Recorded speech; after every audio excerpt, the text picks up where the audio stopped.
pool, go home, eat, sleep, wake up and do it all over again. Every day for 6 years. 6-year stretch where I didn't miss a single day. A lot of people say why, and I say why not. There wasn't a single person on this planet during those 20 years, pretty much in my career, that was more prepared than me. That's why I got the results that I got.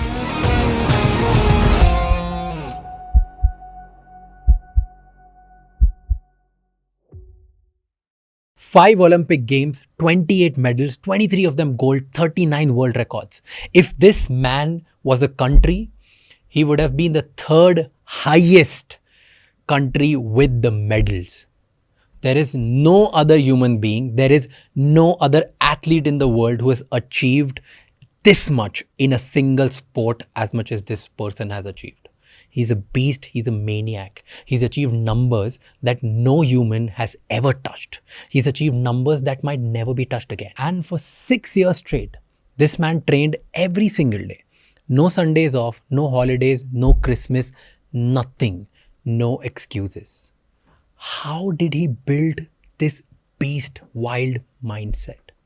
While the world was moving, he was training like a maniac. He was obsessed, trying to be better, faster, just by 1 second, just by half a second. And today, on Figuring Out, we're sitting with this beast, the absolute GOAT. It's an honor to do the podcast with Micheel Phelps, the greatest athlete, the greatest Olympian, the athlete which has never existed before and the world has never seen. And in this conversation, we're going to figure out what it actually takes to absolutely become the champion and to build a mindset of a beast so that you kill it every time you enter the arena. This podcast is like the masterclass of an athlete mindset. If you want to win this year, watch this till the end.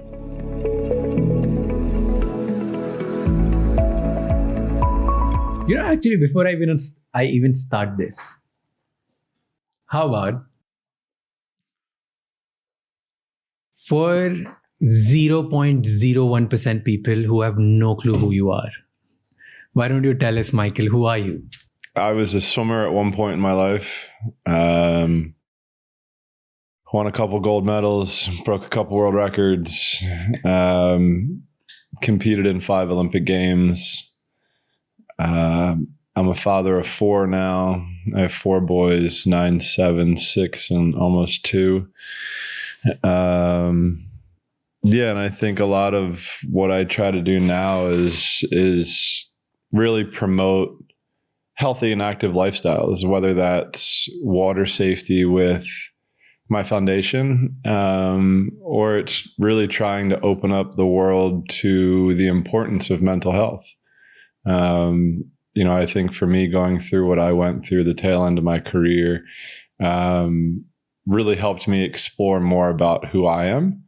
But also I think with me showing my vulnerability and opening up and talking about the struggles that I go through, I've been able to hear others or see others that have become vulnerable around me and shared what they go through. And for me, I think the second part is way bigger than the first part, because the second part, we're dealing with life and death. The first part was awesome. Like, don't get me wrong. It was incredible hearing my national anthem play and, winning a bunch of gold medals. But, the fact that life and death is also in play with so many people. I think I just read a stat. My wife just sent it to me yesterday. This is kind of crazy to me. Suicide's the second leading cause of death for people 10 to 34. So for me, that's why I say the second part is so much bigger. Just being able to save a life is 1,000 times better than winning an Olympic gold medal. And for me, just being able to have the platform that I have, to give me the chance to speak what I'm passionate about is really special. Let's try to understand both the phases of your life. Sure. Part 1, part 2. But before we go there, I want to understand something about you when you were a child, like from the beginning. Tell me, what do I need to understand about you when you were 10 years old? You were unable to sit in a class. You saw your parents' relationship falling off. You were restless and not able to just cope up with everything which normal kids do. Yeah. What do I need to understand about that, Michael? Which helps me understand everything that came after. Yeah. I mean, I think for me, going back even before 10, when I was 7 years old, I was, nonstop kind of bouncing off the wall.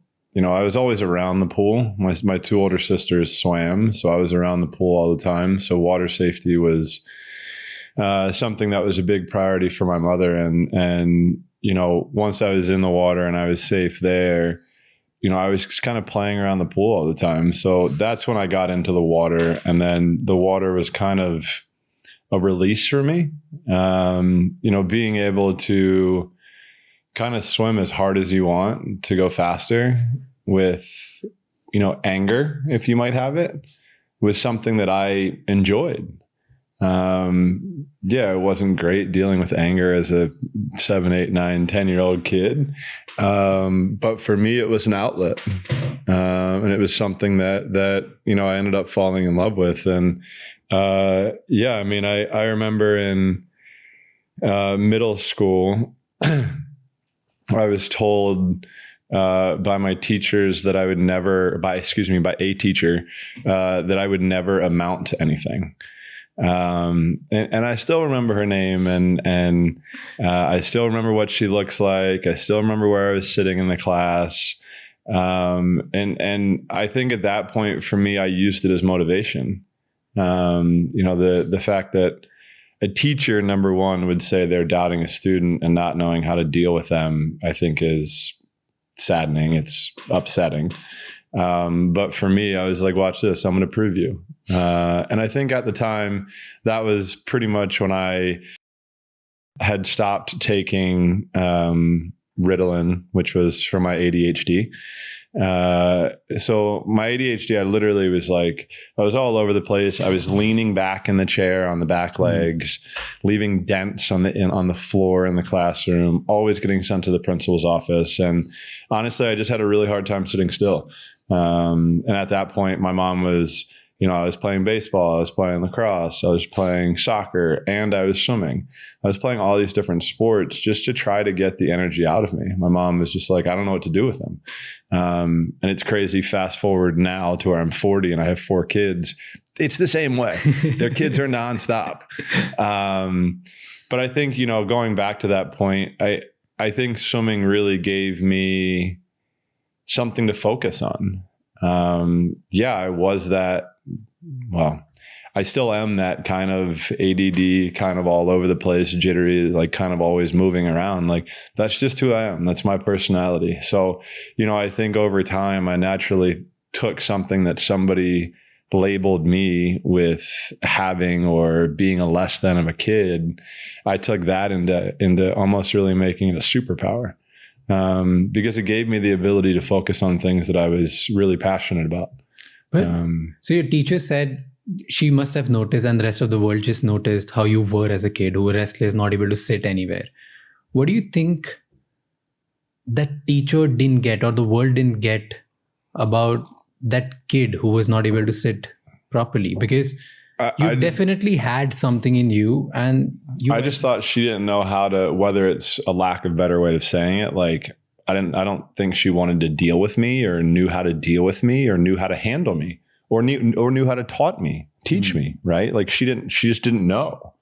And like for me, like my mother has been in education for 50 years. Like that's her passion. Her passion is being in the classroom to try to make an impact for a student, to try to help them take whatever they're learning in that year or that classroom and catapult it to help them into the rest of their life, to help transform them into what they want to be. And all of those steps need to happen. But when a teacher, instantly shuts down on a kid, it just doesn't look good for the teacher. But I mean, I think I got like a C in her class. So like, let's be honest. I was kind of like, just get me out of here. Yeah. You know, like that was my least favorite class that I went to every single day. Which class was it? English. I hated English, you know, and maybe it was how she was teaching it to me, because I had teachers that were great. You know, like I had teachers throughout my elementary, middle, and high school where they were awesome, and they helped me understand when I had problems learning what everybody else was learning faster than what I was learning. Or if I was learning things faster than everybody else, then he or she gave me stuff to help me stay focused. Right? Like I think it's just, everybody has a different mind, and everybody is able to handle or control as much as they can. And she just didn't know what to do. It was sad. And I'm sure there still are teachers out there in the world that are like that. And it is unfortunate. It is sad. But to the kids out there who do have an experience like that, know that there are other outcomes that can happen in life. I mean, people doubted me in the swimming pool too. And honestly, like for me, again, it was a form of motivation. That was it. You know, like if somebody wants to doubt me, like I've been on this kick lately where I've just been firing off quotes on Instagram, just like on my story, just ripping quotes off that just like hit me in the morning. And I'm a big quotes person. And, you know, like throughout my career, my coach would always put quotes on the top of the workout, motivating quotes, or just quotes that people need to hear, that for me, that I need to hear, you know, for whatever you're going through life. So yeah, I can. Which one's your favorite quote now? I mean, my favorite quote is actions speak louder than words. You know, like that's one of my all-time favorite, hands down quotes, because it's true. You know, like you can say whatever you want, but if your actions don't back up those words, then all it is just a bold-faced lie. You know, so, you know, for me, like throughout my career, like I wanted to, you know, break this world record, win this gold medal, whatever it was. And I knew that there had to be a process on how to get there, right? Like I can't just say it and snap my fingers. There had to be, you know, every single day, little baby things that were stacked on top of each other, and little baby steps that were heading towards that goal. And if I was taking steps backwards, then I'm just cheating myself. What do you think? You said water became your escape, and you were just always in the pool, taking out your anger and everything. Like it became your coping mechanism in some sort, and you were always in the pool. Right? Mm-hmm. What do you think? What did water give you emotionally, which nothing else could? I mean, my kids call me Aquaman now, so I guess it's kind of fitting. You know, I don't know. I think thinking back to it and, you know, kind of being able to dive through my career a little bit inside the pool, I was super sensitive to every little part of the water in my body, right? So like when I would swim, I'm feeling the water in the palm of my hands. Like that's where I'm feeling all the pressure. So if my shoulder, or my arm, or my body is not a certain way, then I'm not able to feel that. So it's all trial and error and trying to get in the right position. And naturally, I think, you know, for me, just being submerged in water, I just felt at home. I don't know, for lack of better terms, like, you know, even like now, if I go into a big depression state, or I'm just in a grouchy mood for a couple of days and workout hasn't helped, and, you know, my normal routine hasn't helped, whether it's the cold tub or the sauna, you know, I'll just get, you know, my wife will just kick me out of the house and say, go jump in the swimming pool. Because it's kind of like the only place where I don't have anybody talking to me. I don't have to think about stroke. I don't have to think about what I'm having for dinner, or what I'm making for dinner, or what I'm doing tomorrow, or this or that. I'm just there in the moment, right? Like I can just be, and I can swim for 500, which is, I mean, minimal compared to what I used to swim. Or I could swim 2,000. It doesn't matter. Like just being able to be back in the water, being back into that environment, I think is kind of one of my reset switches that kind of just levels me out.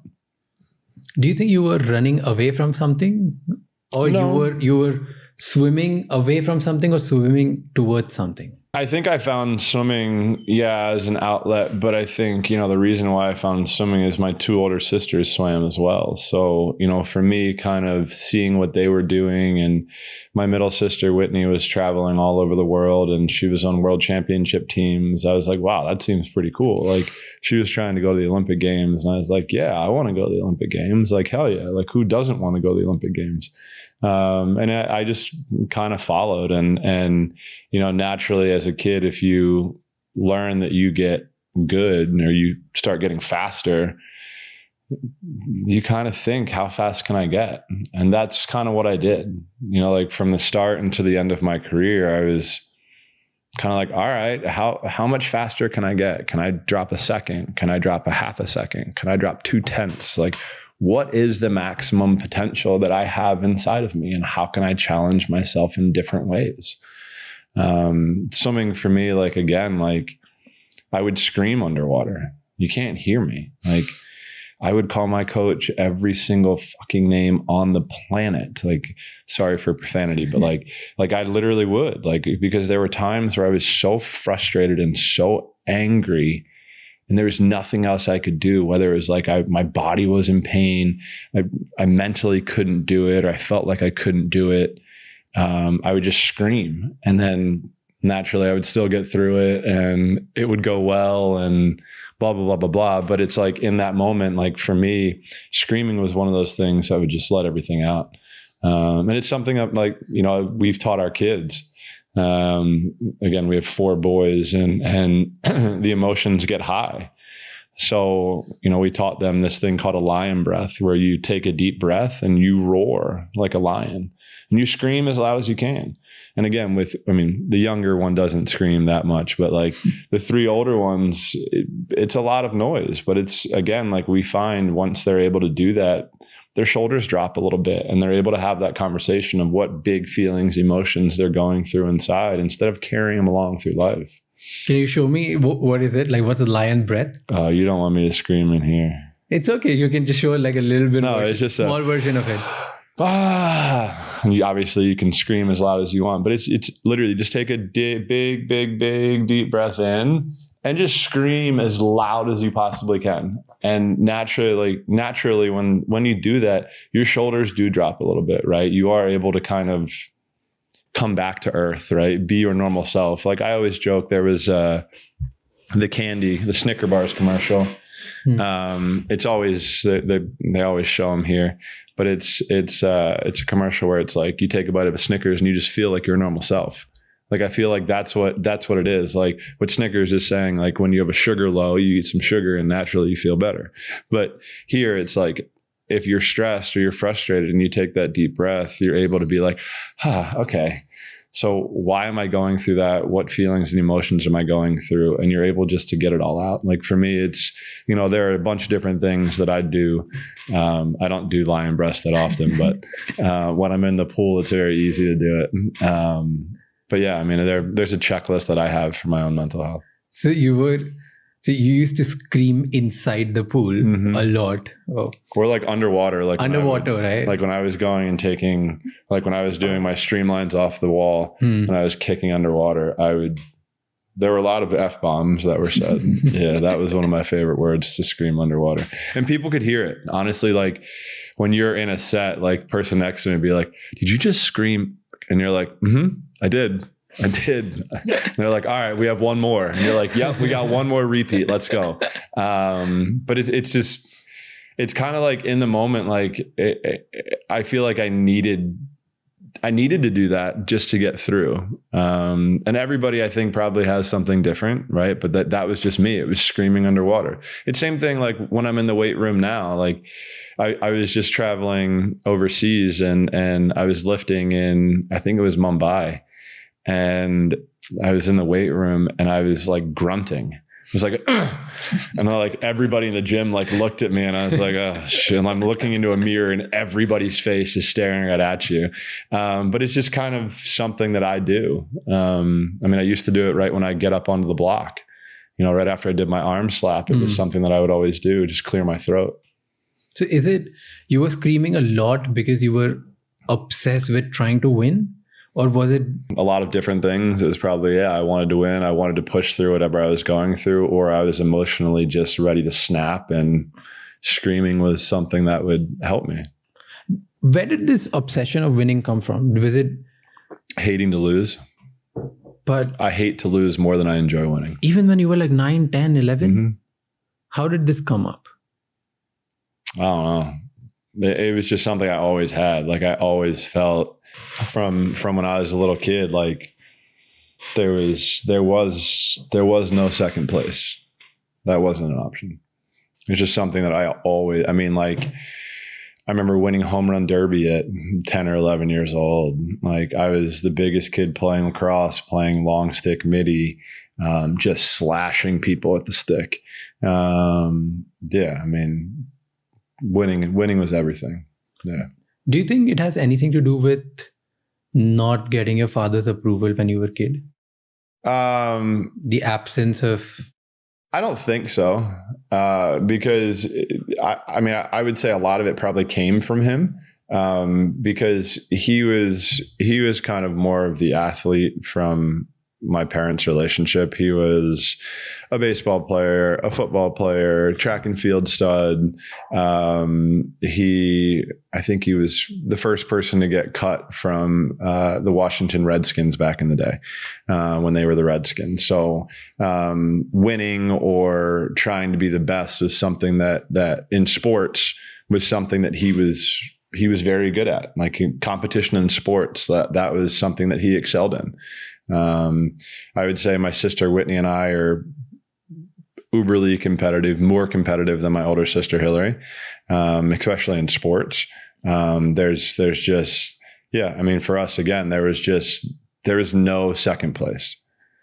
For me, it ended up becoming preparation, right? Like, preparation is everything. If you're not prepared, then you're going to get second, or you're going to get third, or you're going to get last, right? Because there's always somebody that is overly prepared or more prepared than you are, no matter what.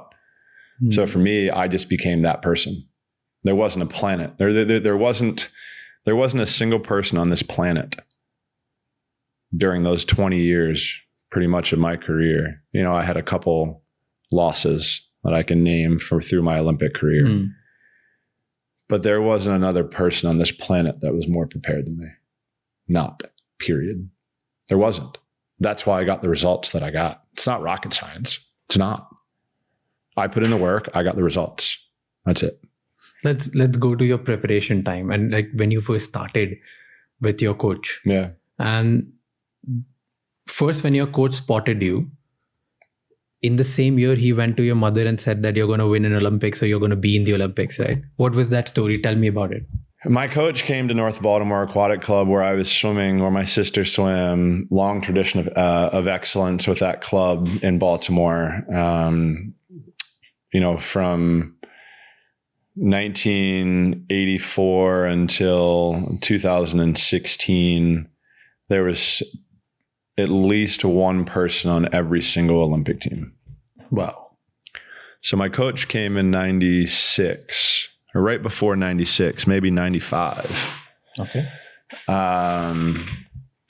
And he was helping my sister's group a little bit, my middle sister's group a little bit, prepare for Olympic trials and the Olympic Games in 96. And then the group kind of split, and he took over a different group. I think I'm explaining this the right way. And then I remember seeing him while I was that kid playing at the pool. I was only swimming like 3 days a week. Like, I really wasn't training that much back then. And I would always play. And I would see him go up and down the pool, walk, run, arms up in the air, screaming, whistling. And I was like, I remember being like, like if it was me back then, what I was thinking, I would be like, there's no fucking chance I'm swimming for that man. Like, he is an absolute lunatic. Fast forward a year, I spent 20 plus years of my life with that man, and he is my only coach. But it's kind of crazy because, seeing it, I think at that age, I was like, man, like, truly, like, this guy's nuts. But what I learned, it was just the passion that he has.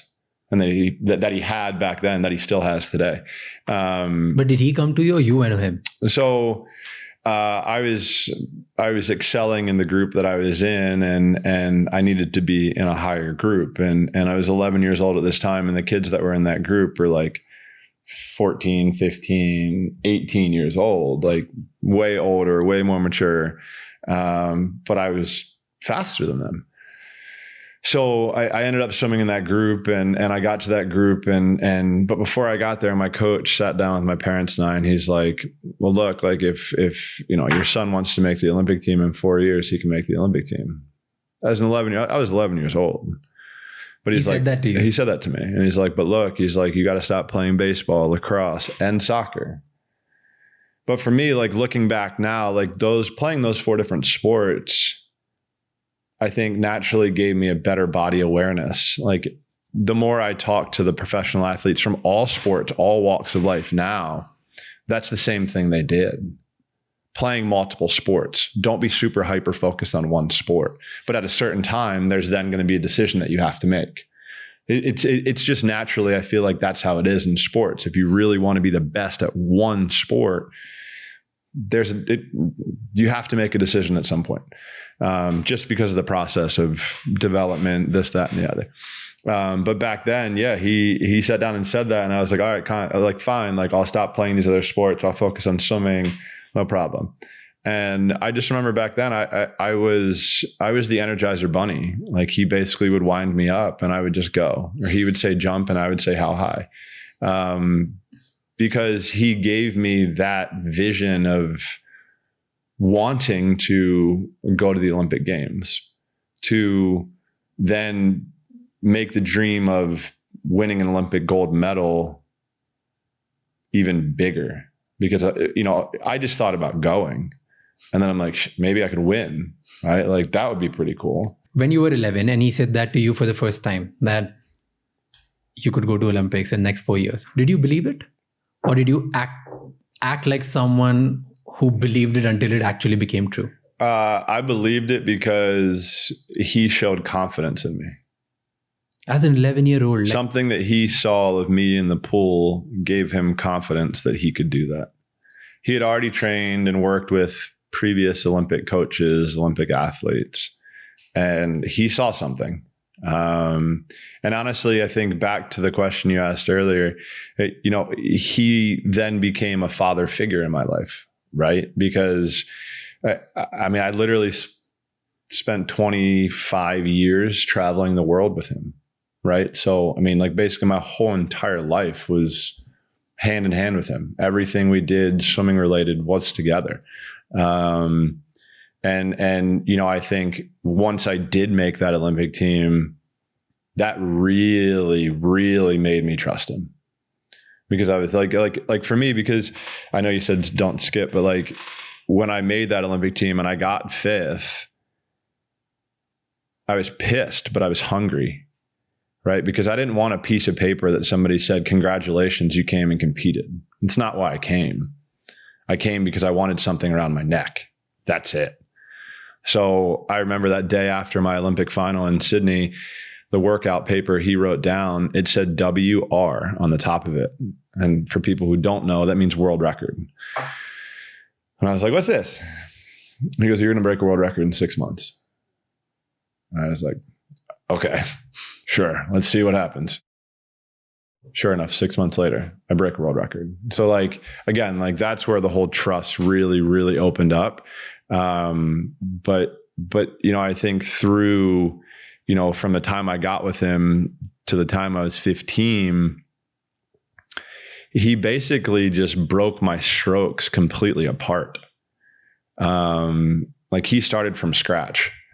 I had some good things going on with my body and how I swam and the reach. Obviously, I have super long arms, long wingspan, short legs, really strong legs, short but wide. My quads are huge. So for me, when I got to him at 11 years old, I still remember back in the day. So the people who don't understand swimming, a 6-beat kick is 3 kicks per 1 stroke. So it's 1, 2, 3 with your legs per 1 stroke. So he was teaching me the importance of a 6-beat kick. It wasn't at 11. I forget what age it was, but he said, every time you drop your legs in a practice and you don't do a 6-beat kick, I'm going to kick you out. And the first day I got through like 500 of a 6,000 yard workout. Kicked me out. Next day, 2,000, kicked me out. Next day, 2,500, kicked me out. Next day, 3,000, kicked me out. Next day, 4,000, kicked me out. By the end of the week, I got to a full workout. And from that day forward, I never dropped my feet for a single stroke of freestyle for the rest of my career. Did I agree with what he was doing? No, it sucked getting kicked out. It was absolutely miserable sitting there watching my friends train and be in a practice. But I learned the importance of the small technical points that you have to have in order to be able to go wherever you want to go, right? Like it's almost like a college level class. You can't take the 1,000 level class without taking the 1 through 9, right? Like, so there's a process through it all. And he taught me that process throughout my career. And we were able just to sharpen up those tools, right? Like that's really all it became.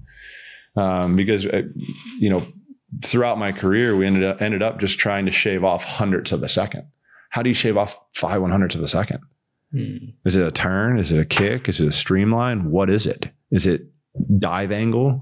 Like how do we do it? Right. So it's trial and error, but it all started from those years when we first started working together. I mean, whether it was mindset, whether it was goal setting, whether it was preparation, routines,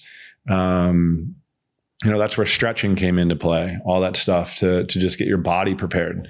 My warm-ups were the same at every single meet from the time that I was 13 or 14 to the time I retired. It didn't change. 8-6-4-2 or 6-4-4-2, every single warm-up. Who was more ambitious, you or your coach?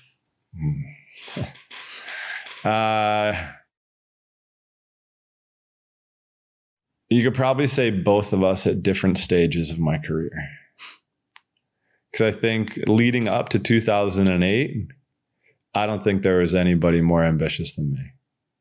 Post like 04 or 08 to 2012, he was way more ambitious. He wanted, and I just wanted nothing to do with the sport. And then when I came back, I think we both wanted it. When I came back to finish in 16, we were both equally as hungry and wanting to finish, I guess, what we had started the right way. Because I mean, I've said this and I'll say it 1,000 times more, like there's not a coach on this planet that could have helped me, coached me to be able to do what I was able to do. Not a single person. I was an asshole. I was a little shithead to coach. I know it. And he'd say it too. And I'd say the same about him. But, I think again, like it's the passion that we had and we learned a lot about each other through the process, right? It was, he had to adapt. I had to adapt because I wasn't that 11-year-old kid that he once started working with when I was 30. Right. So just that change that we had to go through was important for us to have the relationship that we had for as long as we had. Your coach also said people around you, everybody, not to say the word Olympic. When was that? What was that story? I mean, my mom, when I made the Olympic team in 2000, she like fully decorated the front yard with like all these American flags and like this, that, and the other. And my coach's Bob goes, "This is the last time you're ever going to do this. Never again." What? And I think because it's like, I think looking back at it now, I would say because the goal wasn't just to make the Olympic team. That wasn't the goal. The goal was to win an Olympic gold medal, not just be a part of the Olympic Games, but win the Olympic Games, be a champion at the Olympic Games. So I think once you get caught up in just making the Olympic team, then sometimes you might slip and not pay attention to the small details that are going to help you be your best self at the Olympic Games, right? Like, I see it with athletes that have been on Olympic teams with me, right? Like they have this dream of making an Olympic team. It's making, that's it. Just getting there. It's not actually doing my best time at the Olympic Games. and potentially coming home with hardware. That was my goal from day one when I had my first Olympic race. You got to go. Yes, but it's how do I get faster than my trials swim, right?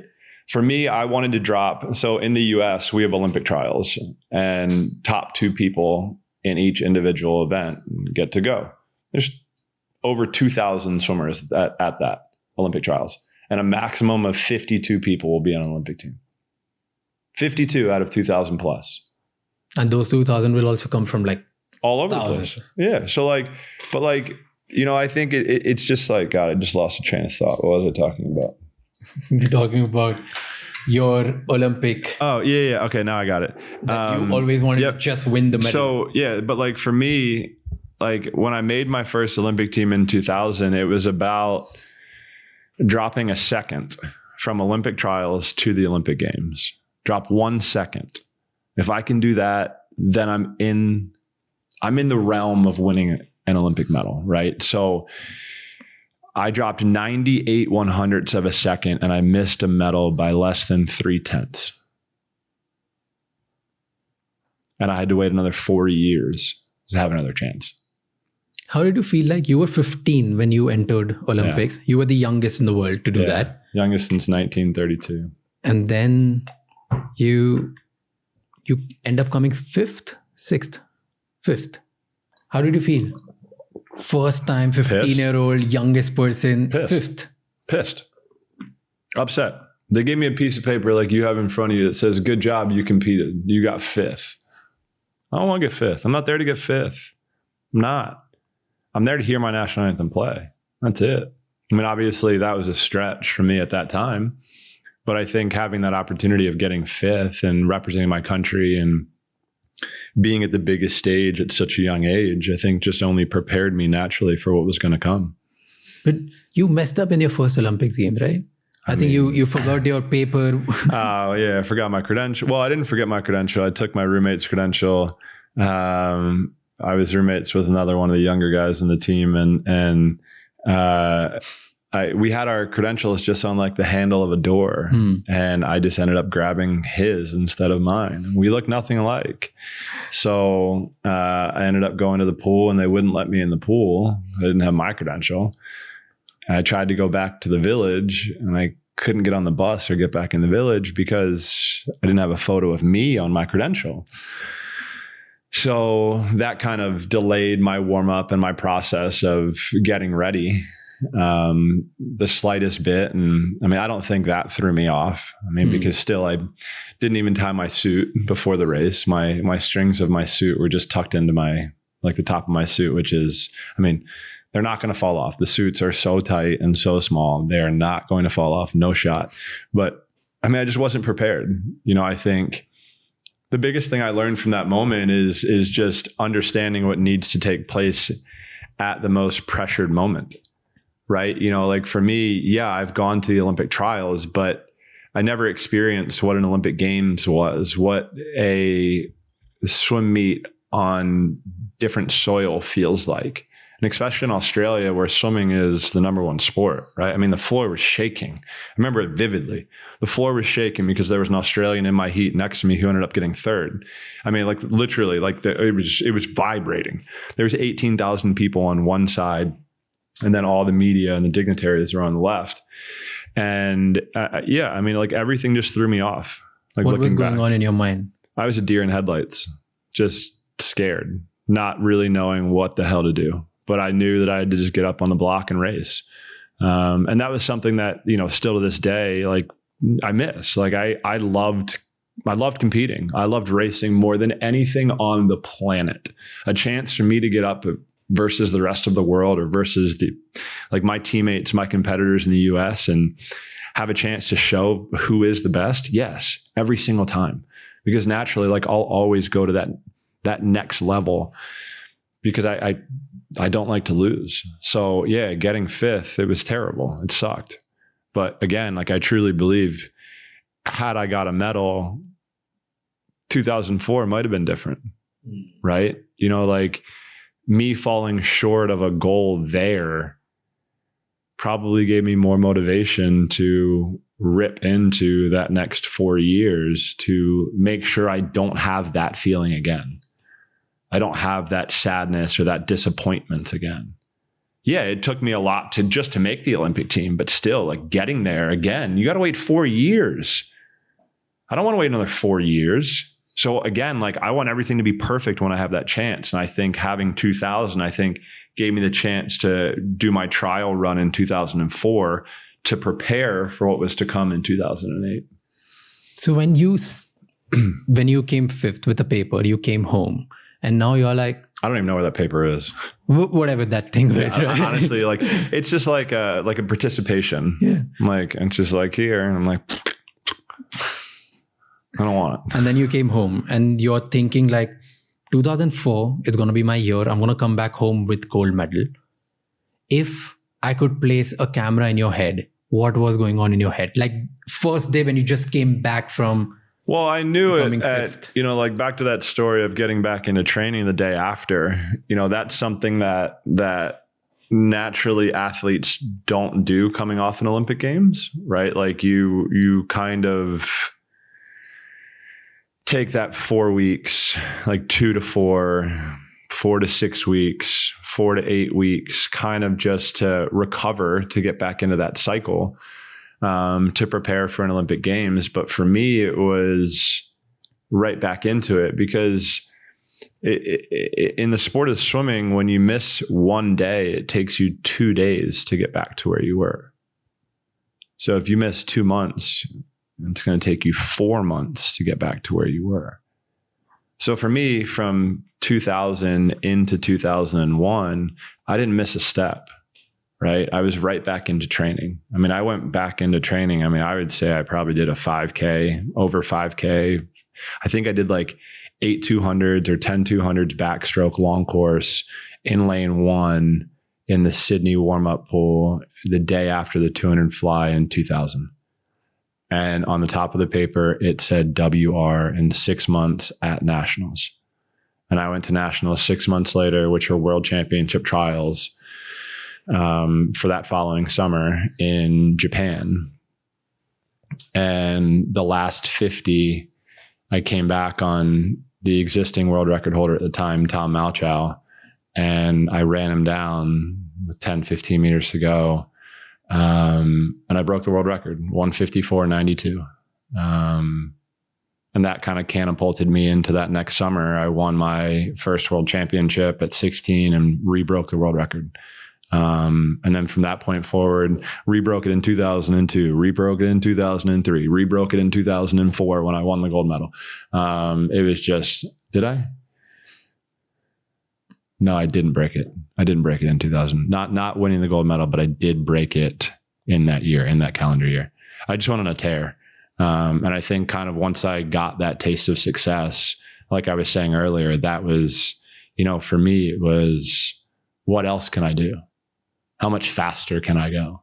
And I think that's when we started expanding and swimming different events, right? Like I was swimming the 200 IM, I started swimming the 400 IM, the 100 fly, the 200 free, the 200 back. In 2008, I was the American record holder in the 100 freestyle. I just became super versatile, and that was something that we started back early when I was working with Bob, because we had a goal back then of trying to be top 10 in the world in every single stroke: butterfly, backstroke, breaststroke, and freestyle. But you took 4 days off from 2000 to 2004. Pretty much, yeah, because I had wisdom teeth. And I think maybe I wouldn't even say I got sick. Like I mean, even if I was sick, I was still in the water. I was still training. Because you're so obsessed with training and you believe that even 1 day off is going to take you 2 days back. Well, why do you even take 4 days off then? Well, I had to. I had to later in my career for certain surgeries. I had hand surgeries throughout my career.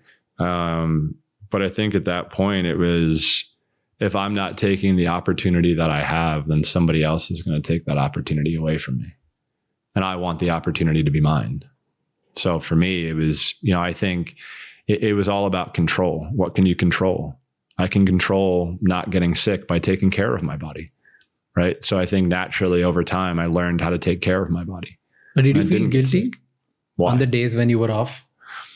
Do you feel bad? Like shit, like it sucks. Yeah. Like, I mean, it sucked because I was missing an opportunity and a chance. But once you're going through surgery, if you have surgery, then it's kind of like you need to give your body some kind of recovery. I don't think it really hurt taking those days off.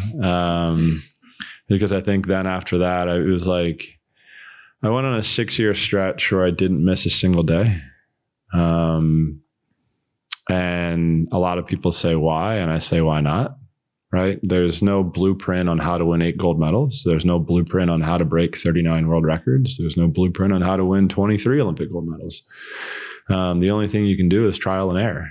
And for me, yeah, I mean, I would say I became obsessed, but I think it's that fine line between obsession and passionate that I always flirted with. And I was overly passionate about trying to be the absolute best. You know, for me, at such a young age, I had a goal of doing something that no one has ever done in the sport, and also changing the sport and taking it to a new level. So there wasn't going to be anybody that was going to stand in my way of doing that. You know, I looked up to Michael Jordan and what he did, you know, on the court of, or on the basketball court. And, you know, no matter what he was going through physically, mentally, personally, you know, when he was out there performing, he left every single ounce on the basketball court. You know, he had the flu, and the flu game still dropped what, 50, 40, 45? Like, yeah, right. Like, there was just no excuses. Right. So, for me, every single day is an opportunity to get better. No matter how yesterday went. If you had a bad day yesterday, today is a different day, period. That's it. You can't live in the past and you can't live in the future. The only thing you can do is live in the present. Walk me through 4 or 5 techniques or certain things that you would do in that 5-6 years of training where you were truly preparing to win gold. You know, before you actually go there, I'll tell you one of the most watched Micheel Phelps video is a clip by me, which is funny on the internet because I was researching for this podcast, and I typed on YouTube the most watched Micheel Phelps clip. And in that clip, I'm explaining where in one interview he said that there was a phase in your life, probably 6-7 years, where somebody's asking you that what's the reason of your success? Why do you win? And you say, just train every day. Yeah. And they say, that's the small things. Yeah. I mean, and then you said, no, train every day. Yeah. No Christmas. Yeah. I train no every party, day. nothing, Yep. no flu, just train every day. And that clip is ruined really well for some reason. But so it's explain true. me what happens in those 6 years. I mean, it basically really is, what can you control? What is in your control every single day? And it's like, you're eating, you're sleeping, you're drinking water, you're stretching if you're sore, you're lifting if you're trying to get stronger, you're working on your endurance and staying in your endurance level, working on heart rate if that's what you're trying to improve. There are so many different little small things that you can do depending on what your goals are. So for me, it's how can I be prepared every single day, right? So like, if I go back to that point, you know, after the 2000 Olympic Games, like it wasn't, you know, it was probably 2002, 2003 where I started doing ice tubs, right? So it's recovery. How can I recover my body and my mind every single day to make sure that my body, if I'm treating it like a Ferrari and I want it to go that fast every single day, I have to recover. I have to treat my body with love, right? So if I'm not eating, if I'm not stretching, if I'm not drinking water, if I'm not sleeping, if I'm not staying off my feet, if I'm not all of these small things, then I don't have a chance to be my best during those 2 to 4 hours when I'm in the pool every single day. So it became literally a full-time job at the age of 15, 16, because I mean, I was professional at 15 or 16 years old. So I treated it like a job. Everything I did was eat, sleep, and swim. Sure, I was in school. And I was in school through high school, and then I took 6 months of credits at Michigan and decided that I needed to focus on swimming, and that's what I did. But yeah, I mean, like it but was. your coach, like, great. But like, we'd start in the morning with a training session, and then I would go and eat a bunch of plates of food for breakfast just to recover from the, 7,500 yard workout we just did. Go home, take a nap, wake up, eat something else, go back to the pool, train for 2 hours, go home, eat, sleep, wake up and do it all over again. It literally, like, it became a job at such a young age. Every day for 6 years. Every day. Yeah. So, but your coach also created adversities during the training. What was it like? Why would you train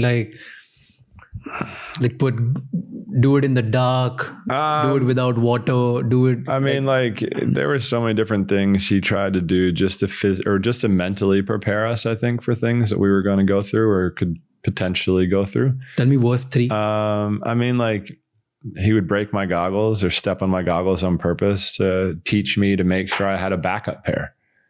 And naturally in 2008, my goggles fill up with water as soon as I dive in. And I had to revert back to a training habit that I did to help me count strokes to get through that race. And naturally I hit the wall at the right time, but I was able to win and I was able to break the world record too. So, I think the things that he did, like breaking my goggles or, I've had my suit rip, right? And, during that time, if you're getting ready for an Olympic final or a world championship final and your suit rips, your emotions are going to change, right? So I was able to then, because of what I went through, whether it's from the breaking the goggles or going 10 workouts a week where I'm going 10,000 meters every single session and going 100K, bang, bang, bang, just every week.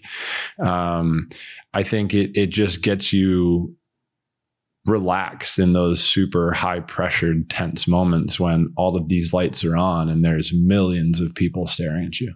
Oh, and by the way, we're swimmers, so we're half naked, so it's like, but I think that's what it was. Like he was just, he was obsessed with being over prepared. It's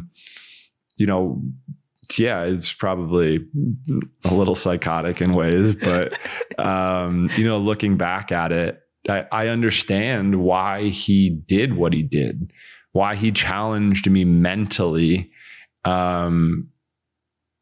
when things were uncomfortable, right? I remember having to swim without goggles. It sucks. Your eyes hurt, right? They burn after swimming for 2 hours without goggles. Trying to swim a race without goggles. No, it's not fun.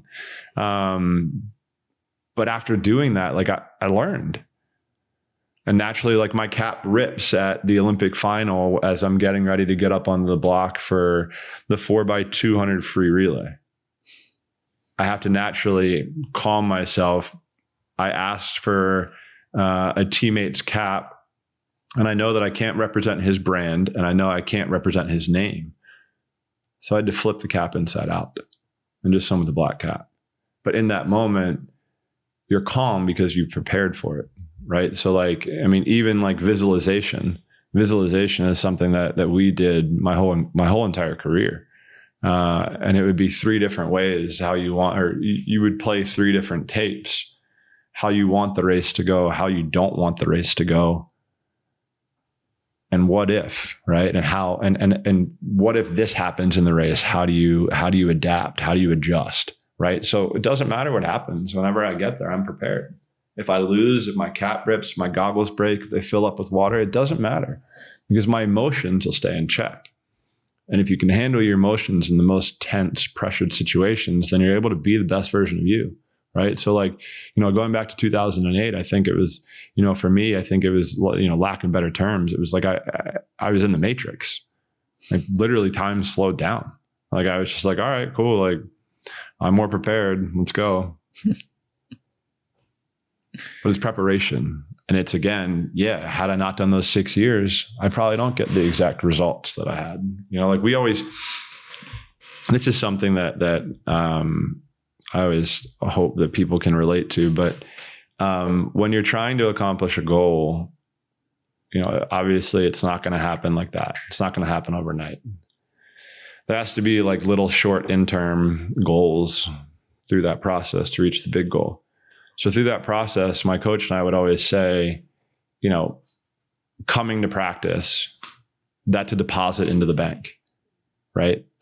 And 4 years from now, I hope our bank account is massive, because when we go to the Olympic Games, I want to withdraw that whole entire account and just put it on the table and say, let's go. Right. So it's just a way of looking at preparation and what you're doing every single day, because greatness is really, it's just a bunch of small things that are done well, stacked upon on top of each other. That's it. It's really not that hard. But you said he was almost psychotic. What's the most psychotic thing he did? Man, but him and I have gotten in so many different arguments, and I mean, it's almost like we were like a married couple, you know, just like fighting over like the smallest little things. Like, it's crazy. I mean, I remember there was a time, I forget how old I was, but I mean, like I said, I was a little shithead, and we were doing 400s free long course, and I was supposed to be going like under 425 or around like 420. And I wasn't. I was just going slower and just pissing him off on purpose. And he was like, you're going to go these times, or we're going to start over. And I had like 10 or 15 seconds before the timer went off, where we were about to do the next repeat. And I looked at the clock, and I just didn't say anything.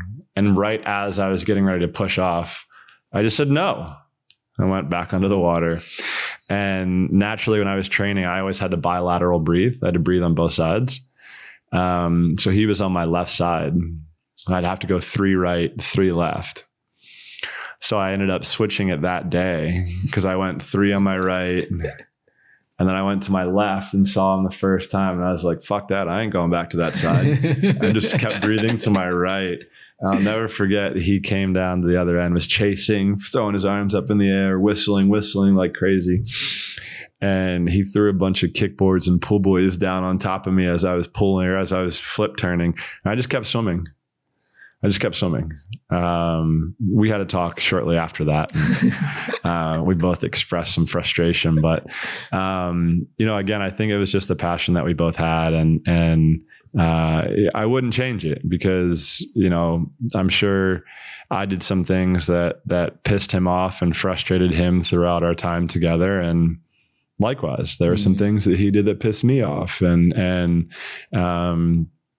you know, if you asked me if I would change anything that I did or do it differently in any way, shape, or form, I wouldn't. Not at all. You know, I think it's kind of allowed me to be the person who I am now and feel comfortable in my own skin. So, and I was able to learn a lot through, again, the craziness that we went through. I mean, I've thrown water bottles at him. Like, it's been bad. Like, I'm really sorry, Grandpa. Sorry I'm bringing this all out. People have seen videos of it though. Cause that was on a video. That was on a documentary that we did. No, it's just, it's the passion. And again, it's the frustration, because for us, we were trying to work in hundredths of a second, right? You know, like 2 of my Olympic medals were won combined by 5 100ths of a second, right? I won the 2400 fly by 4 100ths, and then 2800 fly by 100th. Right place at the right time. Yeah, for sure. But it's also hitting the wall at the right place at the right time with the right amount of force and momentum and speed. But it's also being able to judge when to go all out and when not overswim a race and this, that, and the other. So again, it's like everything we did, it was a full blown chess match.